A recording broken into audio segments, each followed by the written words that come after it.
Hey, Brian, how you doing? Thank Hey, you for taking my call. sure. Hey, real quick, I just wanted to touch in on the cross dressing. When I went to high school, and I'm not going to say no names because I don't want no flack.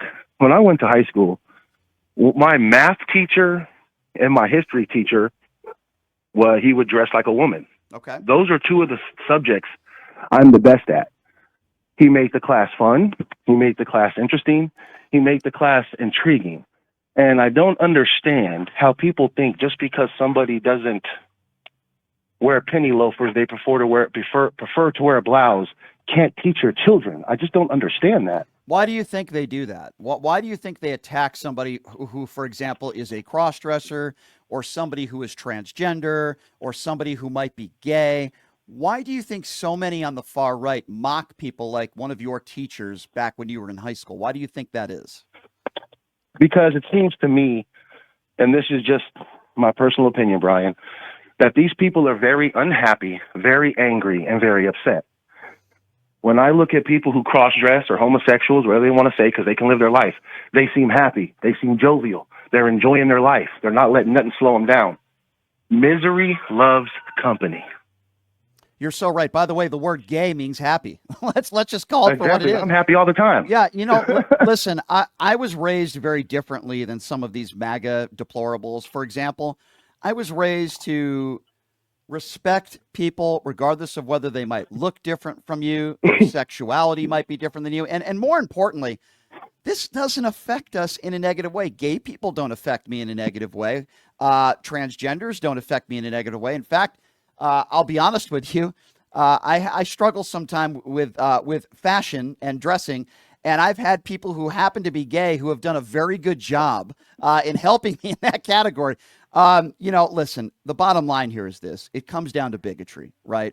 And I think you hit Yes, the sir. nail on the head. If you're very miserable in your own life and you're very unhappy, example, some of the people who attack the gay community the most are usually people who are gay themselves that are afraid to come out of the Yes. closet.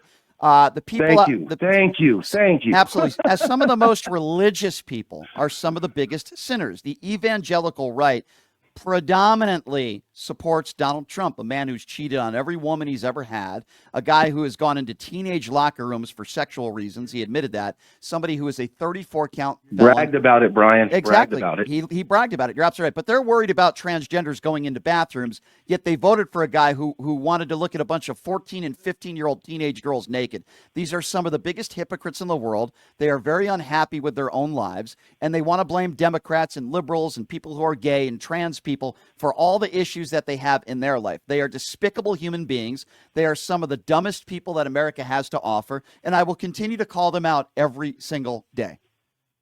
Real quick, Brian, before you let me go, and I Sure. agree with everything you said.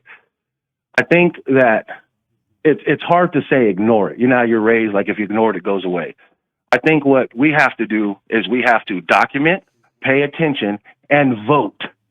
When it comes time to vote, vote. All this talking about we're unhappy and look what's going on, it's because people didn't vote. Now, I'm not a Democrat, I'm an independent, but I understand the flow of everything. I heard so many people saying, well, Kamala doesn't deserve a vote. Why doesn't she deserve a vote? She was voted in as vice president. The president, being a man of honor, Biden, I'm talking about, stepped down because his constituents didn't think he could do the job. That's what a man of honor does. Hey, look, people are saying I can't do it. I'm going to give it to my vice president. Right. So I think we live in a country that people are still racist and bigoted because they prefer to see a fascist white man than a black woman who would have helped the country. And I got to go with that, Brian. Yep. Thank you for your Thank time. you. I love your show. I Thank watch you. it every day. Thank you, sir. That means a lot. I really appreciate you.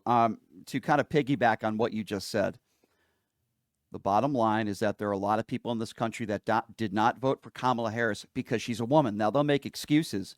They'll say that she slept her way to the top.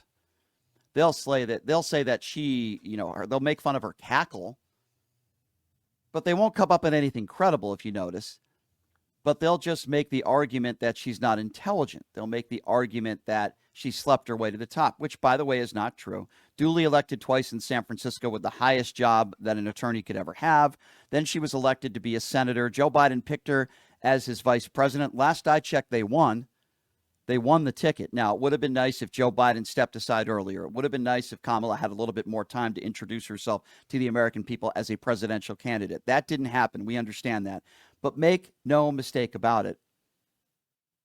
There are a lot of bigots in this country. There are a lot of people that won't vote for a woman to be the next president of the United States.